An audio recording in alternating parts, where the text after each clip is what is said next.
Hey, what is up, everybody? Welcome to the Guilty as Charged podcast, presented by the Chargers Podcast Network. My name is Steven, and I'm the host, as always, and joining me is my guy, Tyler. Tyler, what's up, man? How you doing this evening? I could be better, but I'm doing all right so far. And listen, man, I'm excited for the 12-game win streak the Chargers are about to go on. Am I right? Yeah, manifested. I love it. I'm doing pretty good. It was a pretty slow day at work. Again, we've talked about this before, but a bunch of my coworkers came up to me like, "Are you okay? Are you doing all right?" I'm like, I'm an adult. I'm able to separate football from my personal life. You don't have to keep things from me. We're good. So it was a long day at work, but it was fun. I'm doing all right. Before we get started, I do want to give a quick shout out to Marianne Doe, who turns out is the fan that went viral last night on Monday Night Football. I don't know how, but the Pat McAfee guys were able to get a hold of her and had her on the show. And listen, man, we're gonna dive into the weeds here a little bit of what's going on with this Chargers team. It is our role to kind of parcel out the negative and the positive and things like that. But I really respect fans like her who are just, going to keep the faith, and Chargers are making the playoffs no matter what. And, she deserves a lot of credit for the amount of time and energy and obviously, money she's putting into this team. And I loved her comment how she treats her son's games just like she treats the Chargers games. So really cool interview. The fact that a fan like that is able to get on the Pat McAfee show was really, really cool. So hat tip to Miss Marianne Doe. Hopefully the Chargers can turn this thing around, and hopefully you have some more positive viewing experiences down there at the Chargers games from now on. Yeah, I loved her energy for all the good and all the bad, all the anxiety, all the cheering, you name it. You really saw all the emotions of being a Chargers fan. And of course, NFL, ESPN, whoever, they're all taking off and running with it. But yeah, the life of a Chargers fan is this. I mean, the Chargers page, their Twitter page, has her as their profile picture. Can you imagine, you open the internet one day and the Chargers have you as their profile picture? Please don't do that. You keep your millions of followers. You'll lose them all automatically if it's me. But it's cool. It's really cool, and cool for her to be able to do that. And just, it is nice to have fans like that out there. I've seen already the internet try to play sleuth and find out if it's a planted fan or some fake fan or whatever. Yeah. I have no idea. I don't think anyone signs up to be a Chargers fan and fake it like that. I think you're all in at that point. I think you are all in, because I don't think anyone willingly signs up like that to be a fake Chargers fan. You can't get through the heart attacks like that. Yeah, I never doubted for a second that her emotions were genuine last night. Just that sheer anxiety and then joy and then also, pain at the end of that game. I never doubted for a second that was genuine. So, that's the unfortunate part of the internet. But, people are rallying around her today, defending her honor, so to speak, after she went on the Pat McAfee show and clarified that she is, in fact, a real person and she is a real fan of this football team. So you'll have to see it. I think the world needs more Marianne Does, and I respect the things that she was saying today on the Pat McAfee show and the way she was acting last night. So wanted to give a quick shout out to her before we started, because it just was such a cool story, I think, that she was able to do that today. All right, we're going to dive into this Chargers and Cowboys loss. Look ahead to the Chiefs game, where the Chargers are at overall. We're going to get back to our segment of 5 truths today. This is a way that we have really decided that we like to evaluate this team on a weekly basis on this channel. So hopefully you guys are with us in that regard.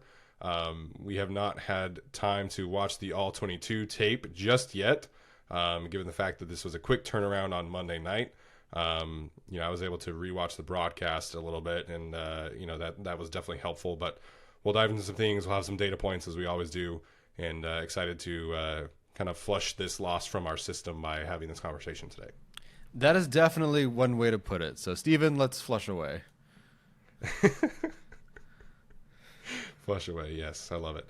All right, before we get started, as always, Tyler and I are fans of the team, just like you guys are. We've been granted this platform by the Chargers organization. But the opinions that we share on this show every single week are just that. They are our opinions, not the opinions of the organization. And we're going to continue to project the honest truth of where this team is at, regardless of what is happening, because that is what we have built this brand on, and we're excited to continue to do that. But at the end of the day, these are our opinions on the Chargers channel. They're not the Chargers' opinions. So this is just me and Tyler. This is our authentic selves, and I'm excited to dive in today. All right, Tyler, do you want to start with a positive truth or a negative truth from yesterday? No, let's do a positive truth first. I want to hamburger method this or whatever. We'll start with maybe a positive, and maybe if I forget the second part of the bun because we continue negative, that's fine. But let's start with one positive before we go negative nuclear here and talk about all the things that did go wrong. And I do want to start with this run defense, which has been dramatically improved, and last night was certainly no exception. You hold Tony Pollard to 30 carries. Nope. Hello.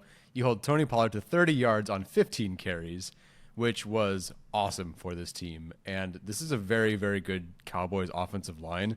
And the Chargers handled business. And I don't want to say the entire emphasis of the offseason was stopping the run, but it was probably the number one thing the Chargers wanted to do that was different from last season. And their three big tests this year for the Chargers have been, in my opinion, Derrick Henry, Josh Jacobs, and then Tony Pollard behind this offensive line. And if you look at the Chargers the last few years when they've played these running backs, those three guys combined had 60 carries for 357 yards and 3 touchdowns. It has not been good when the Chargers previously played running backs like this, and there were many other games like that. So again, previously 60 carries, 357 yards, 3 touchdowns, which is about 6 yards per carry. This year, facing Henry, Jacobs, and Pollard, they only have, on 57 carries, so almost as many carries, they only have 168 yards, and they're averaging 2.95 yards per carry. This Chargers defense, the front in particular, has been awesome all year, and I think that against the run, they are significantly better than they ever were. And last night was no exception. Again, 15 carries, 30 yards for Tony Pollard. They've been really strong. And I think that's partly the interior defensive line. That's been guys like Tuli Tuipulotu. And it's been the 2 linebackers. I mean, Eric Kendricks, Kenneth Murray. They are affecting the game at the line of scrimmage and behind the line of scrimmage. You know, it's no longer as much the wait and catch the running back, wait for the play, late to diagnose. It really feels like this game in particular was their best game as a duo. Not that there's been many. Yeah. And they really played downhill, and they are doing very, very good stuff right now. So again, very, very solid complementary football in the run game between the defensive linemen, the edge rushers, the linebackers. It's looking so much better. And again, last night they were very, very strong in that regard. Yeah, I'm glad that you started this with this conversation because I think it's the right place to start. And there are certainly some things that the defense needs to clean up, and we can get into some of those. But you look at sheer counting stats last year, the Chargers in 2022 across the whole season were allowing 144 yards per game, which is not great. It wasn't last, but it was pretty close to it. This year, it's 102 yards per game. It's tied right now. It's tied for 13th with the Tennessee Titans in terms of rushing yards allowed per game. And if you would have told me 2 months ago that the Chargers after six weeks would be tied with the Tennessee Titans for yards per game allowed on the ground, I would have said you were crazy because the Titans' run defense is really freaking good, as we saw in week 2. So if you look at sheer counting stats, they've improved significantly. I mean, a 40-yard per game difference is huge. That's a very drastic difference for this team. And like you mentioned, you know, they have faced some quality running backs, some quality offensive lines, some staffs that want to run the football. Mike McCarthy famously parted ways with Kellen Moore because he wanted to run the football more often. And we saw a little bit of that come to fruition last night. You look at like EPA per play stats and you look at rushing success rate, and they have improved pretty significantly in that regard as well. And we always talk about this, but, you know, 2 years ago, Joshua Kelly came on our channel and interviewed with Arjun, and Arjun asked him, you know, like, what's the key statistic? Like, if you're a running back, like, and you're building a resume, like, what's the first thing you're putting on there? And he mentioned yards after contact per attempt. And that's a key attribute that we have looked at in terms of, like, draft prospect analysis, in terms of the way the Chargers are running the football. Like, it really is such an important aspect because it really kind of paints a picture of what is your running back creating, what is your defense limiting, what is your offensive line creating. You know, if a running back has a lot of yards, but his yards after contact is pretty low, that's an offensive line strength. if he has a lot of yards, but his yards after contact per attempt is super high, that running back is creating a lot of value for your team. And the Chargers, when you look at what they have limited against these running backs, you look at Josh Jacobs and Tony Pollard and Derrick Henry, they've all held them under 2 yards after contact per attempt. And that's a very strong showing from this defense. I think they had a little bit more struggles against Alexander Mattison, but for the most part, this defense has really answered the bell when it comes to the run defense. And I think part of that is like you mentioned, Tuli and Khalil Mack have really started to set the tone there. But I also want to give a shout out to Nick Williams here. Nick Williams is a veteran they signed late in the free agency cycle. Traditionally had not played a ton of nose tackle. He had played a lot of 3 technique, 4 technique, similar role to Austin Johnson in the past. But he is playing the nose for this Chargers run defense in base defense situations. He's taking on double teams. He's doing all the dirty work, and he's allowing Sebastian Joseph Day, Tuli, and Khalil Mack to be really, really aggressive because he's taking all of that on by himself, and that's what the Chargers really needed to find this offseason this year, because Otito Ogbonnia has his injury, and I think he was really projecting to be that guy before the injury, and Nick Williams has answered that call. So you don't improve your run defense by 40 yards by just like solving one problem here and there. It's a collective thing, and right now the Chargers run defense is really keeping them in games, and I think they're, like I said, we'll get into some of the things that they need to clean up on, but they're setting a tone early, and we've seen it stick throughout various rushing attacks, various coaching staffs, various running backs that are all high level. So I'm glad you started this way. I think the run defense definitely deserves some props. Yeah, and it's allowing the Chargers to, or at least prevent other teams from staying ahead of the sticks. On third down, it's more third and long than anything else. And sure, there's been issues on the back end, but I feel like, I don't know where they're at right now, but I feel like the Chargers are generating more sacks than usual. And it's relatively the same guys. Heck, they're down Joey Bosa at this point, but I feel like they're generating more sacks than usual because they're winning early. And, Mike McCarthy really wanted to establish the run last night, and we knew that going into it. And it was, 2 yards, 2 yards, 3 yards, 2 yards, loss of 1 yard. There was nothing. You look at the last 2 games, I believe the long for both of these running backs, where Jacobs was, 9 yards, and for Pollard it was 7. It's really just, they're limiting everything. They're keeping things really great in front of them. No big explosive plays, which plagued them last year. It is really impressive. So there's a lot to discuss, I think, with this defense overall, both good and bad. But I really think the biggest surprise and the highlight so far for this defense in this game and really all year has been the improvement in the run game. Yeah, the kind of putting a bow on this conversation for the run defense. I think one of the things that was a huge problem for them last year were explosive runs, and not just 10-yard plus runs, but the back-breaking 50-yard touchdown against the Jaguars and stuff like that. They've only allowed one run to go over 20 yards right now, and that's been a key thing for them because they're limiting the damage. And it is, again, all of these players deserve credit. Dean Marlowe has come in and made some crucial plays in run defense. He was the one who flew over the top against Dak Prescott in the tush push and allowed them to create that fourth down. And Nick Williams was the one who stymied Tyler Biadasz to create that penetration. So it's a lot of Tuli, a lot of Khalil Mack, a lot of Sebastian Joseph Day getting the splash plays. But these guys like Nick Williams and Dean Marlowe and hopefully Alohi Gilman when he comes back deserve a lot of credit as well for the way that they have defended the run so far.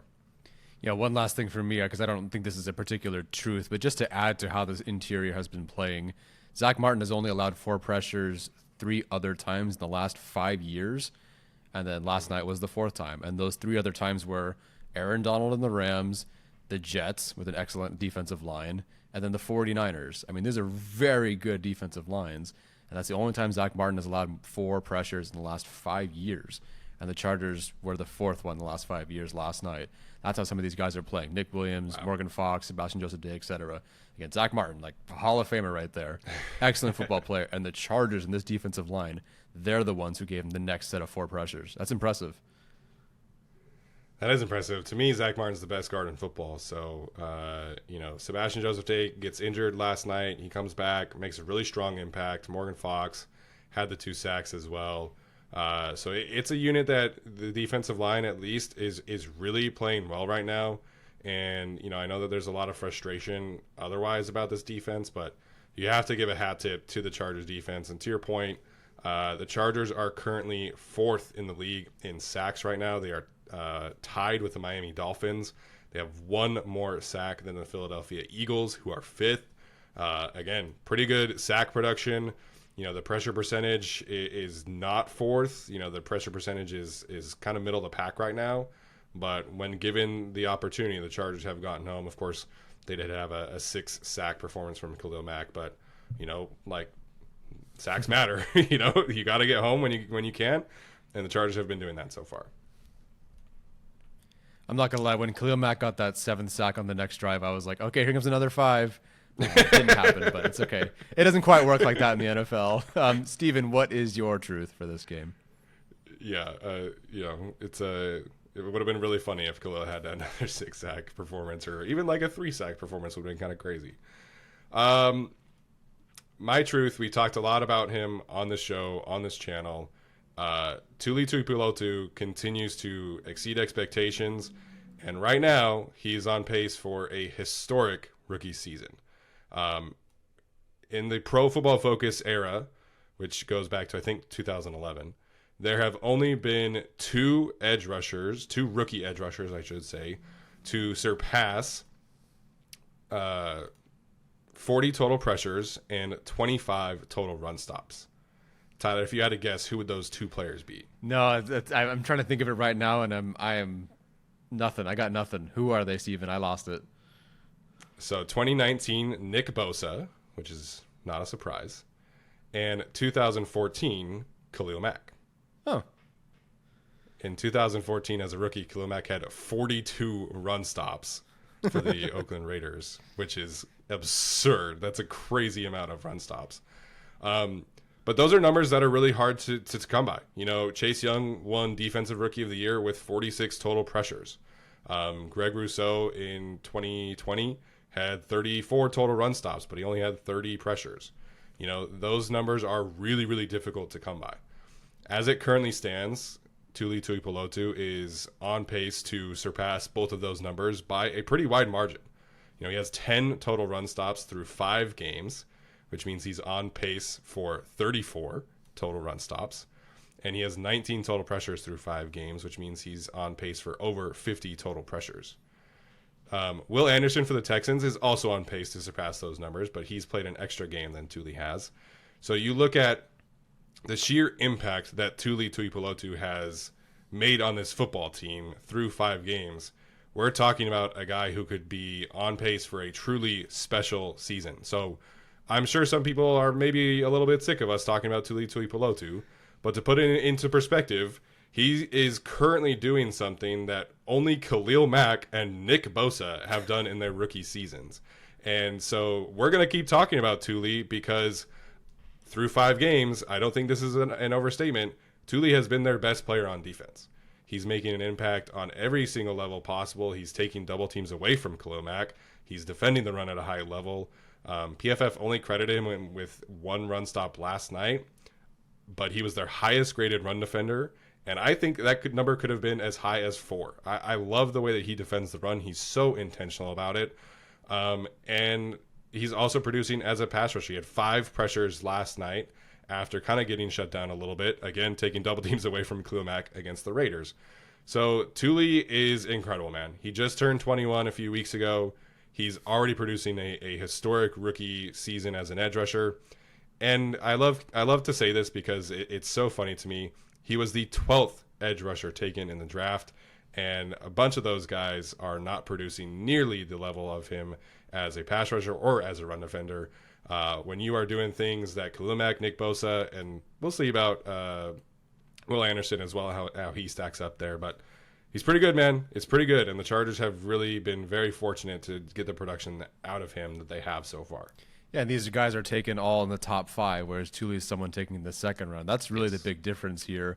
And maybe even why the NFL hasn't quite caught on just yet. I feel like in terms of media coverage, maybe with the defense or the Chargers or whatever, the fact that he's a second round pick, not a whole lot of discussion, I think, around Tuli. Even though he's putting up historic numbers, it feels like he's still underrated out there.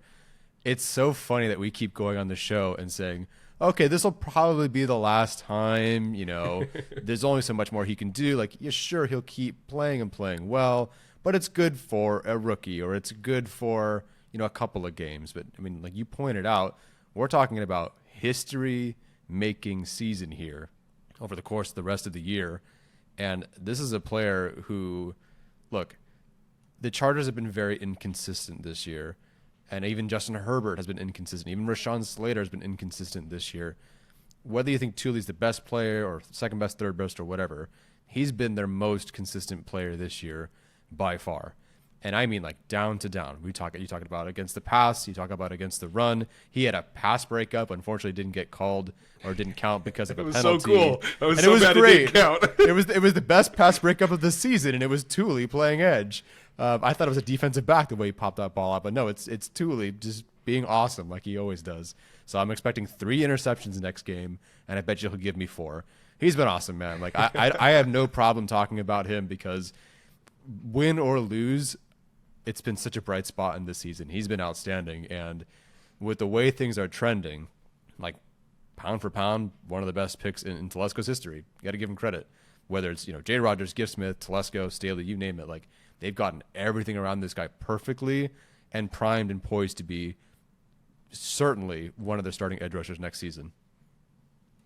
Yeah, and he doesn't even have like a real pass rush plan at this point in time. Like, he's going to get a full offseason in the NFL to truly dedicate and work on his craft, continue working with J. Rodgers, continue working with Joey Bosa and all these guys, and really like actually get to train as an NFL player. So Jamari talked about that. I want to say in one of his press conferences leading into training camp this year, your first offseason after you get drafted is just kind of a mess because you train for the combine drills and then you have to move into a new city. And Darius Davis was talking about this week how he didn't even have furniture up until like a couple weeks ago at his apartment because like he just wasn't sure what his role was going to be on the team and everything like that.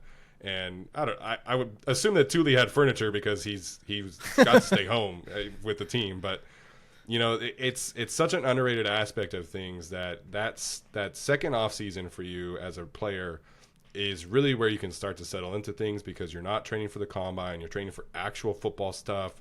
You have all this experience under your belt. Like we felt good about Tuli as his floor because he was such a good run defender, right? But I mean, he's on pace for over 50 total pressures, and PFF doesn't split sacks like the other outlets do, but he has 5 sacks on PFF. Like he's exceeding all expectations, and he's performing at a truly historic level right now for a rookie edge defender. And the Chargers need every ounce of it, and he's giving them it. And it's just been so much fun to watch him continue to impact the game in different ways. He dropped into coverage like 5 times, and he was in good position every single time.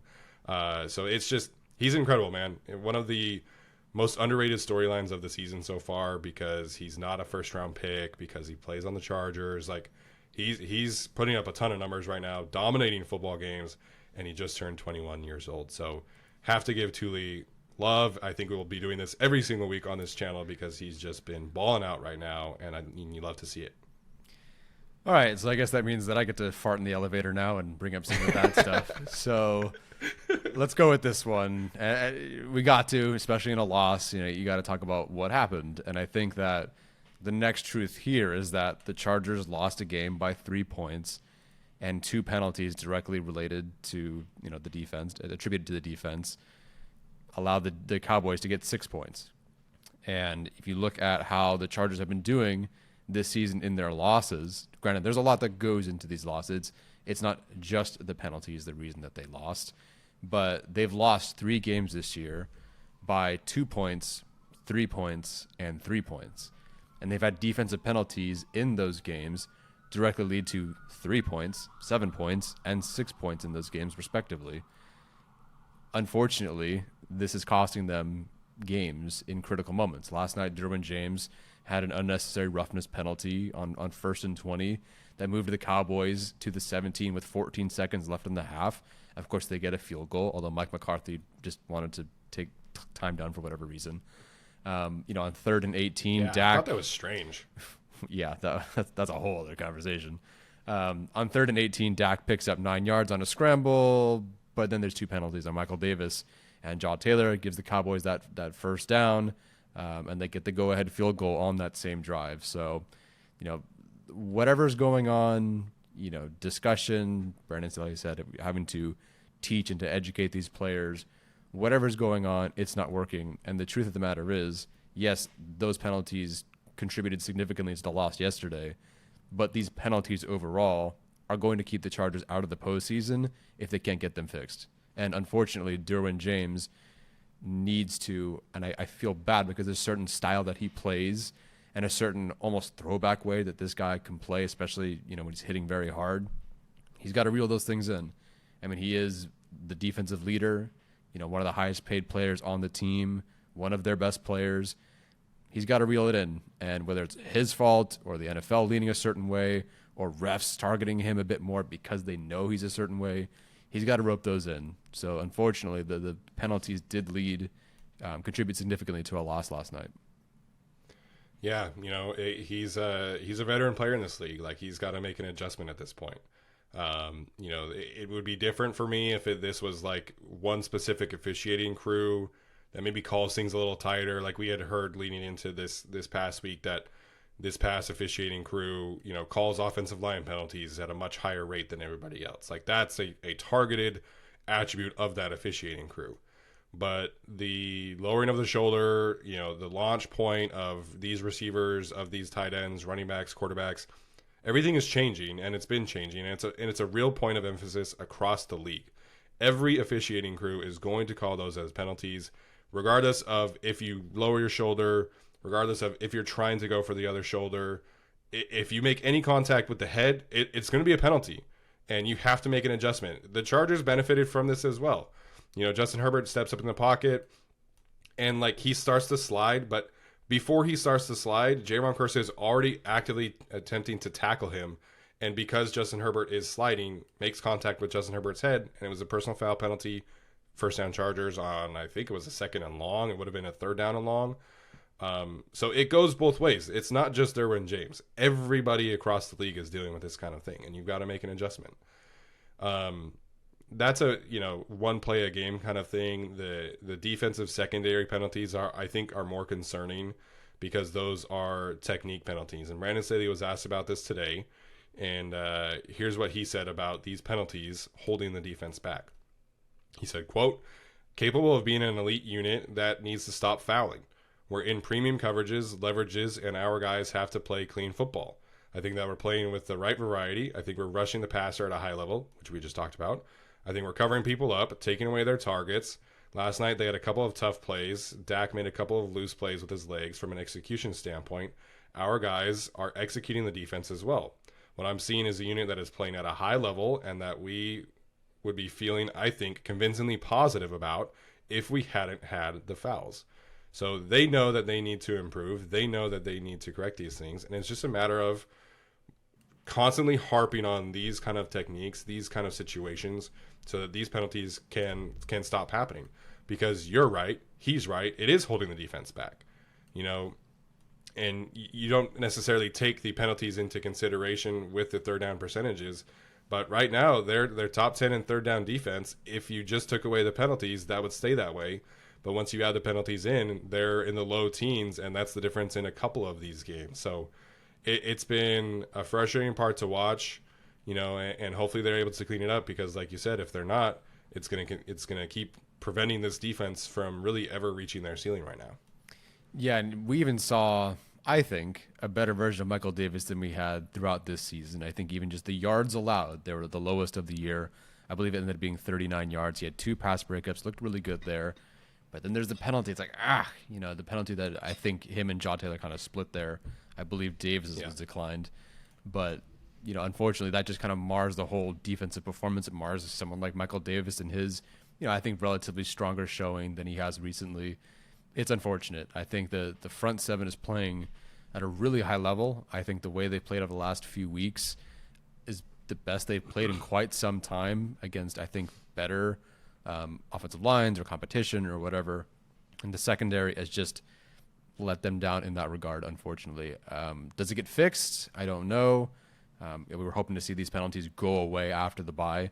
And look, stuff is going to happen. I'm not going to lose my lid if the Chargers have one holding penalty in the secondary next game. Like it will happen. It happens to a lot of players and teams. It's just, unfortunately, the situations in these moments, again, we're looking at 3 losses where they lost because of points that were allowed by the defense because of penalties at unfortunate times, particularly in the secondary.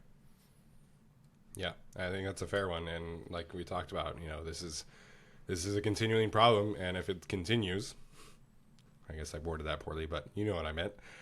If it keeps happening, this defense is going to continue to struggle to keep teams off the field. So it is what it is. My next truth here is that the Chargers offensive line is really struggling right now, and it's on the coaches to figure out how to make this unit reach their potential.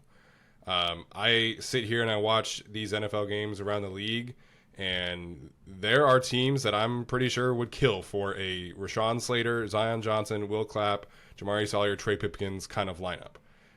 We are watching some truly poor offensive line talent teams around the league, and I know that Corey Linsley is incredibly valuable. He's so smart, one of the best centers in the league, but taking Corey Linsley out of this unit should not derail its pass protection the way that it has. And some of that is on the players, but also a lot of this, I think, is on the coaches and the way that they have dialed up their protection plans. The Chargers offensive tackles are left on an island at basically the highest rate in the league outside of Philadelphia, which has Lane Johnson and Jordan Mailata. You can make an argument that Lane Johnson and Rashawn Slater is as good as Lane Johnson, although he is struggling with an ankle injury right now.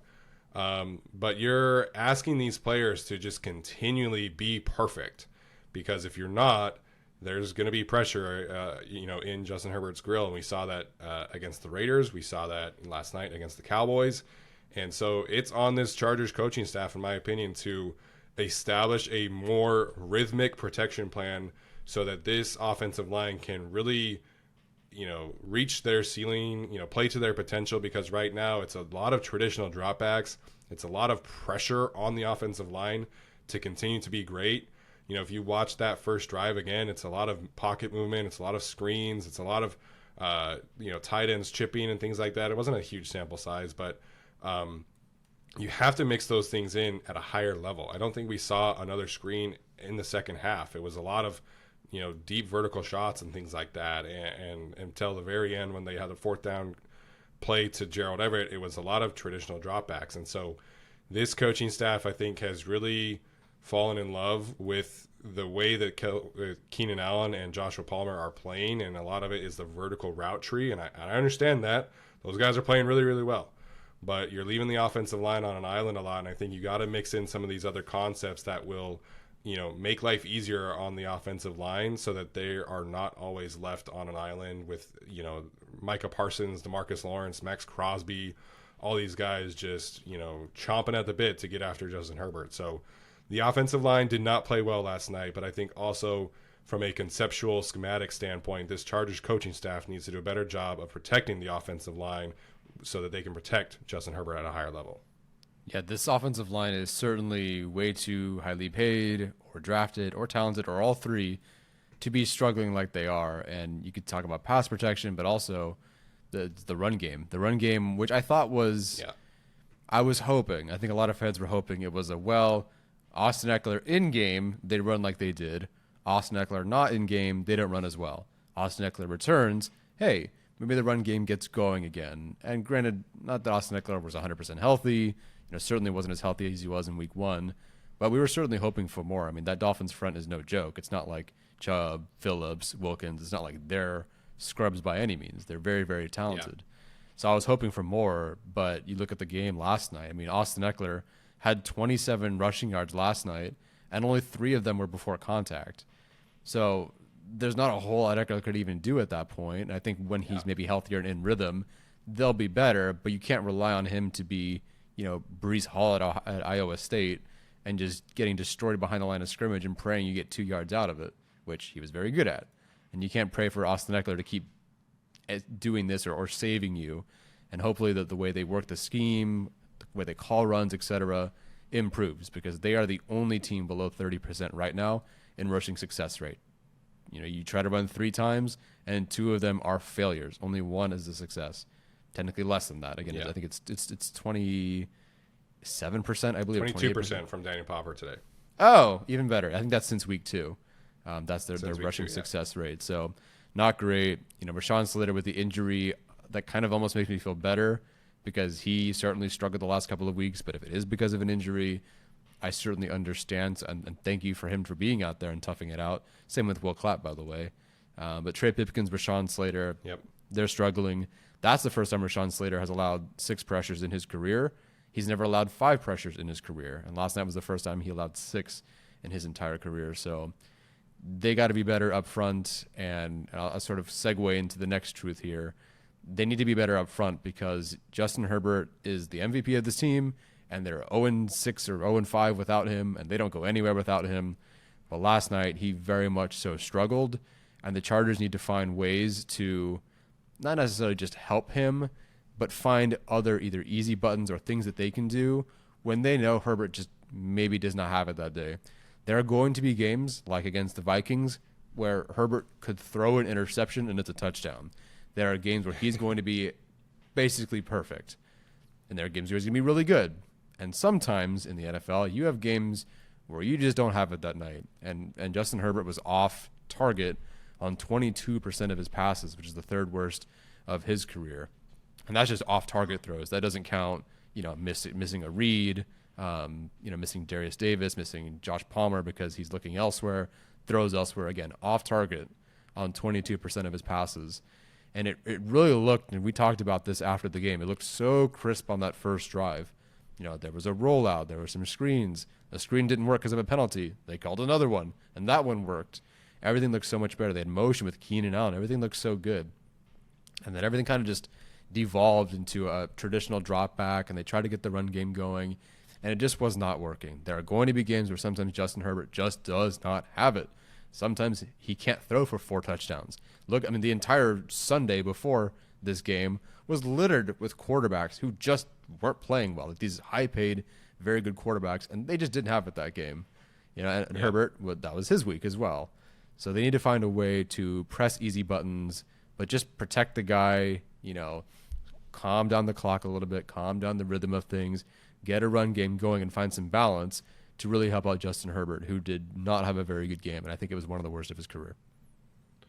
Yeah, I would agree with that. I think certainly since his rookie season, 2021, there weren't a lot of bad Justin Herbert moments. Last year, he had the broken ribs. I don't really count the Seahawks game. I don't really count the Jaguars game from the regular season because the guy could barely move.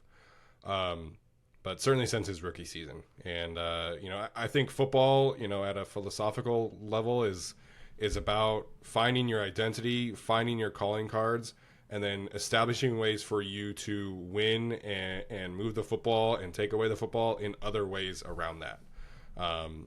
Whether you are a Super Bowl champion, whether you're the worst team in the league, you've got to have those attributes to you, and we've seen other teams when their quarterback plays not so well, have some takeaways, block a punt, have a great kicker performance, whatever the case may be. And, there are certain players who really supported Justin. Joshua Palmer could have had a huge game if not for some of these penalties. Keenan Allen was excellent yesterday. The defense, like we talked about, stopped the run. They got after Dak Prescott.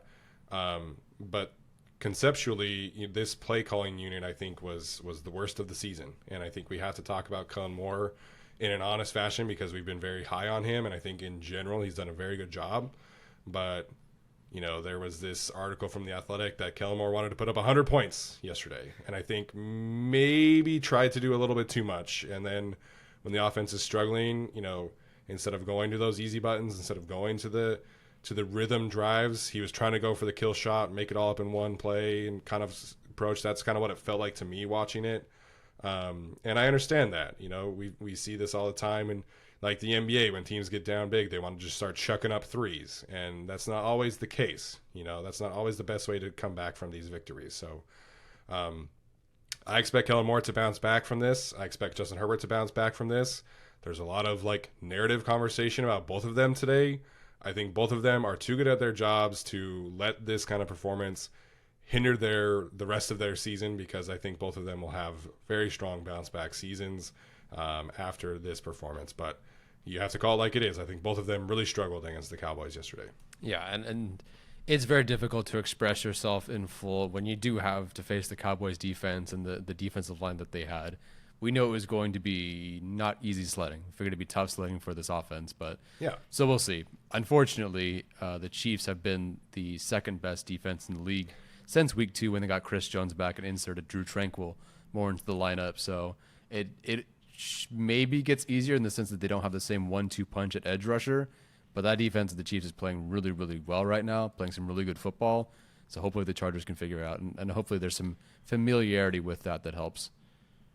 Yeah, and the Chiefs stop the run at a really high level too, and it's a very similar approach to the Cowboys, where they want to stop the run, set up these 3rd and long situations, and then Steve Spagnuolo is one of the most creative blitz callers in the league among defensive coordinators. So the Chargers are going to have to stay ahead of the sticks as much as possible next week, and they know that. They've played against Steve Spagnuolo a dozen times at this point. They know what he's about. So, it is going to be interesting to see what Kellen Moore has dialed up in what I think should be a bounce back performance from him. So, all right, Tyler, let's put a bow on this today. I'll go first here. I think my game ball performance is going to go to Joshua Palmer.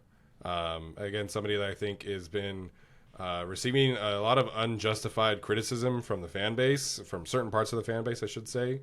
But again, 4 for 60 yesterday, and again, did not do his stat line justice. I thought that there were 3 or 4 other opportunities where he made a great catch. He had the one-handed catch on the sideline, the catch and run on the first drive, which should have resulted in a touchdown. Just was constantly, providing an outlet for Justin Herbert last night. I thought he was really, really solid. Could have easily surpassed 100 yards last night. Brandon Staley was asked about Joshua Palmer today, and they continue to really praise and hype up Joshua Palmer because they love him. They're very excited about where Joshua Palmer is at, and rightfully so after last night. I thought he had a great performance. So Joshua Palmer gets my game ball for tonight. Yeah, last night. Yeah, a bit of a surprise. I was going to go with Josh Palmer, but I wasn't sure if you were going to go with Palmer after the way we talked about Tuli glowingly. But I like it. I mean, again, the expectations for a receiver maybe can be very high. You're hoping for, hey, $150 a game. You got to give me 100 something a game. And sometimes you just got to sit there and realize that 60 to 80 yards occasionally, a plus game over 100 is really freaking good. I mean, it's very difficult to play out there. And Josh Palmer probably could have had 100 yards last night if not for 2 plays that were called back. And who knows what else if they had capitalized on maybe one more drive. Really solid performance, some really good catches, really good stuff after the catch, it seemed. So very, very strong showing, even though it didn't show up in the stat sheet. So I like that one. My game ball, I'm going to have it split between Morgan Fox and Sebastian Joseph Day, which maybe is unfair. But again, Zach Martin, the past 3 seasons have only given up, or 5 seasons, has given up only 4 pressures 3 times. And again, Sebastian Joseph Day, Morgan Fox, it was his 4th. Really, really impressive. Both of them only played 52 snaps on the day. Morgan Fox's snaps are a bit down on the season, which is a bit surprise compared to how much he was playing last year. And then Sebastian Joseph Day got hurt and missed a lot of the game. So between them, they only played 52 snaps, but they had 5 pressures, 3 sacks, and 5 run stops. So basically, every 5 plays, you're getting a high-end play from one of those guys. Really, really impressive. The way that they controlled the line of scrimmage was excellent. The way they rushed Dak was excellent. That's a very, very good interior of the Cowboys. The whole line's very good. That's a very, very good interior. And Sebastian Joseph Day and Morgan Fox really stepped up in this one. Yeah, I think that's fair. I think that's a good one. All right. We were going to talk a little bit more about the Chiefs game, but I think we're running short on time today. So we'll have you guys covered from a Chiefs preview on our own channel. Make sure you go check that out when we go do our deep dive, which will be published on Thursday. So yeah, that's going to do it for us today. Make sure like the video, subscribe, comment, let us know what you think. Was your biggest truth or takeaway from the game? And we'll be sure to interact with you guys on YouTube, Facebook, wherever you're watching, listening to this. We always greatly appreciate the support. Appreciate always Tyler's effort and time being with him. It's obviously been a great relationship for us, and I'm glad to have him here with me on this ride. So appreciate Greg Kim as well for producing, and of course the Chargers for allowing us to have this platform. That's going to do it for us today, guys. We'll see you next time. As always, bolt up.